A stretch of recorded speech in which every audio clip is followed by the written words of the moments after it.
اعوذ باللہ من الشیطان الرجیم بسم اللہ الرحمن الرحیم۔ عزیزان من، آج جنوری 1982 کی 29 تاریخ ہے اور درس قرآن کریم کا آغاز سورہ محمد کی آیت 8 سے ہو رہا ہے، 4:7/8۔ درس سے پہلے سابقہ درس میں ایک سہو ہو گیا تھا، اس کی تصحیح ضروری ہے۔ یعنی 22 جنوری کے درس میں جنگ بدر کے ضمن میں بات یہ آ گئی تھی کہ ان جانثاروں نے ہتھیلی پہ سر رکھتے ہوئے اس مارکے کو سر کیا، لیکن ہمارے ہاں کے عجوبہ پرستوں نے اس کو دوسری طرف منتب کرا دیا۔ کہا کہ نبی اکرم صلی اللہ علیہ وسلم نے مٹھی بھر کر کینکریاں ماری تھیں اور اس سے وہ کفار کا لشکر جو تھا قریش کا وہ سب اندھے ہو گئے تھے، تو اس لیے وہ میدان سے بھاگ گئے تھے۔ تو اسی ضمن میں میں نے کہا کہ یہ تو پھر بھی انہوں نے رسول اللہ صلی اللہ علیہ وسلم کا ہی معجزہ بتایا ہے۔ یہ تو یہاں تک کہتے ہیں کہ چڑیاں آتی تھیں اور وہ کینکریاں چونچ میں اور پنجوں میں لیے ہوتی تھیں اور انہوں نے ماری اور وہ ہاتھیوں کا بھرکس نکال دیا۔ تو میرے خیال آیا کہ اس سے کچھ تاثر ایسا ہوتا گویا یہ بھی جنگ بدر کا ہی کوئی واقعہ تھا یا حضور کے زمانے کا۔ یہ اصحاب فیل کا جو واقعہ ہے یہ تو نبی اکرم صلی اللہ علیہ وسلم کے سن پیدائش کا ہے، جس سال حضور پیدا ہوئے تھے، 40 سال نبوت کے سے بھی پہلے۔ تو گویا یہ قریش کے ساتھ واقعہ ہوا تھا، حضور کی زندگی میں یہ بات بعد میں نہیں آئی تھی۔ تو یہ تصحیح ضروری ہے، خاص طور پہ اس لیے کہ یہ سب چیزیں ریکارڈ بھی ہو جاتی ہیں اور ریکارڈ میں تو پھر پتہ نہیں کب تک رہیں گی، تو میں نے اس کی تصحیح ضروری سمجھی۔ بعض اوقات ایسی صورت ہو جاتی ہے کہ بات واضح نہیں ہوتی۔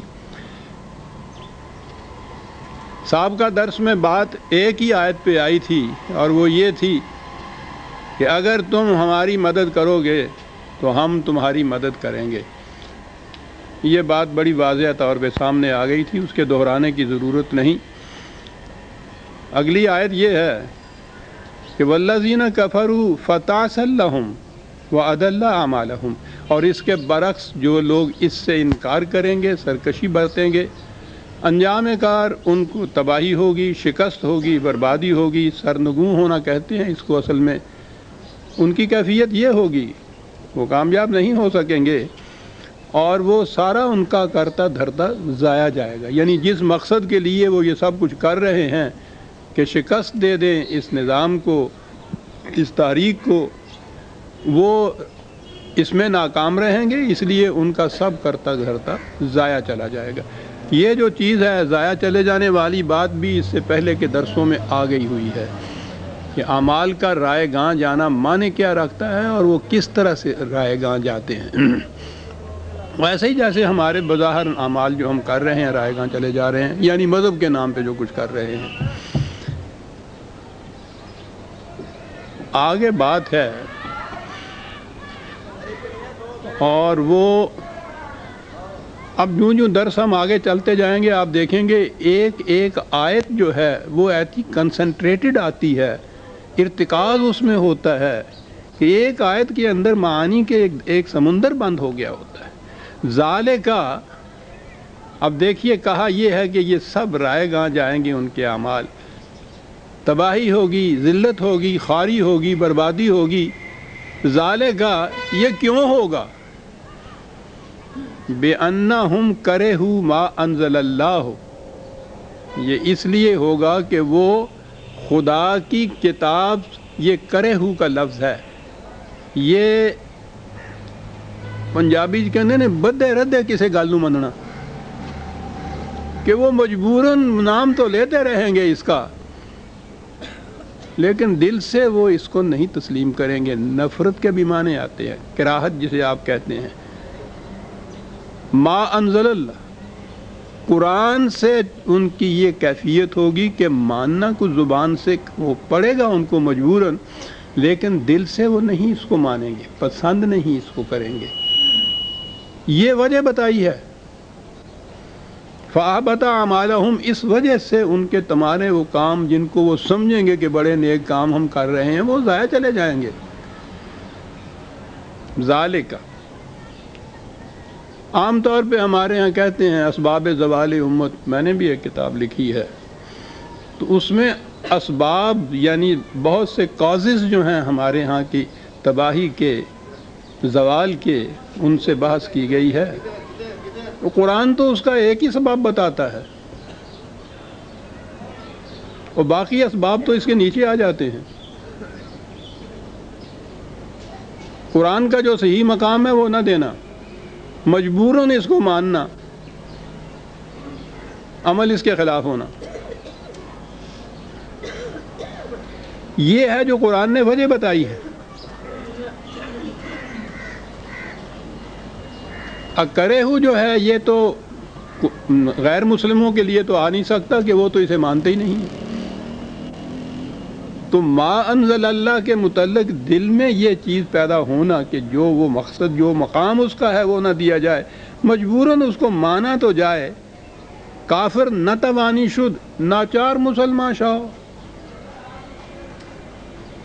اتنی جرت نہیں ہے کہ اس طرح سے اعلانیہ یہ کہہ دیں کہ ہم نہیں اس کو مانتے۔ وہ نام اس کا رکھتے چلے جاتے ہیں، جیسا ہم خطوں کے اوپر 786 لکھ دیتے ہیں نا، اوپر 786 ہوتا ہے اور نیچے سارے قصے اور شراب کے اور کباب کے اور جوئے کے سب کچھ ہوتا ہے خط میں، اوپر 786 لکھا جاتا ہے۔ کرہو، قرآن کے ساتھ یہ کیفیت ان کی ہوگی۔ یہ وجہ بتائی قرآن نے بنیادی اس قوم کی کہ جو قرآن کے ساتھ نسبت اپنی تو رکھتے ہیں اور لیکن عملاً قرآن کے ساتھ یہ کیفیت ہے ان کی، تو یہ تو بہرحال ہم مسلمان ہیں، اس میں کہ ہندوؤں کا، عیسائیوں کا، کفار کا، غیر مسلموں کا تو یہ ذکر نہیں ہے، وہ تو اس سے انکار ہی کرتے ہیں۔ یہ کیا چیز ہے جو قرآن نے کہہ دی؟ اور جب اس نے کہا ہے کہ تمہاری ذلت، تباہی، بربادی، زوال کا ایک ہی سبب ہے، تو اس ایک سبب کے اوپر تو ہمیں کھڑے ہو کر غور کرنا چاہیے نا کہ یہی تو وہ سبب ہے۔ اور خامخواہ کے لیے ہم کمیشن بٹھاتے ہیں، کمیٹیاں بٹھاتے ہیں تحقیقات کے لیے کہ معلوم کریں کہ صاحب اسباب کیا ہیں ہماری زوال کے۔ قرآن کہتا ہے اسباب نہیں، سبب دریافت کرو، اور ہم بتاتے ہیں تمہیں جو سبب ہے وہ یہ ہے۔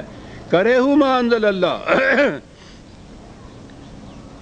بظاہر یہ حیرت ہوگی کہ صاحب مسلمان ہو کر اور ما انزل اللہ سے، یہ جسے قرآن نے کراہت کہا ہے، کبیدگی دل میں پیدا ہو جانا اس کی طرف سے، یہ کیسے ہوتا ہے؟ 2 آیتیں آپ اور لیجئے تو پھر آگے میں چلتا ہوں کہ یہ کیسے ہوتا ہے۔ ہو رہا ہے، ہماری نگاہ اوپر نہیں اٹھتی۔ 17/46 وَإِذَا ذَكَرْتَ رَبَّكَ فِي الْقُرْآنِ وَحْدَهُ وَلَّوْا عَلَىٰ أَدْبَارِهِمْ نُفُورًا۔ جب تو قرآن میں صرف خدا کا ذکر کرتا ہے تو ان کے دلوں میں اس سے نفرت پیدا ہوتی ہے اور وہ منہ موڑ کے چل دیتے ہیں۔ صرف خدا کی اطاعت، صرف قرآن کی محکومیت، بس اور آگے نہیں کچھ۔ وہ کہتا ہے جب تو قرآن میں صرف خدا کا ذکر کرتا ہے، نام لیتا ہے، اس کی اطاعت کی بات کرتا ہے، تو اس سے ان کے دلوں میں نفرت پیدا ہوتی ہے اور وہ منہ پھیر کے چل دیتے ہیں۔ ذرا آگے چل کے ہم دیکھیں گے کہ ارے دل، یہ تو اپنی داستان معلوم ہوتی ہے۔ یہ چیز ذہن میں رکھیے جو کہا ہے، تو یہ وہی ہے نا کہ جب تو ان کے سامنے قرآن کا ذکر کرتا ہے تو قرآن کے ماننے والوں کی بات آ رہی ہے، تو وہ ان کے دل میں کبیدگی پیدا ہوتی ہے۔ دوسرے مقام پہ ہے 39/45، 39/45 وَإِذَا ذُكِرَ اللَّهُ وَحْدَهُ اشْمَأَزَّتْ قُلُوبُ الَّذِينَ لَا يُؤْمِنُونَ بِالْآخِرَةِ۔ جب تو خدائے واحد کی بات ان کے سامنے کرتا ہے تو جو لوگ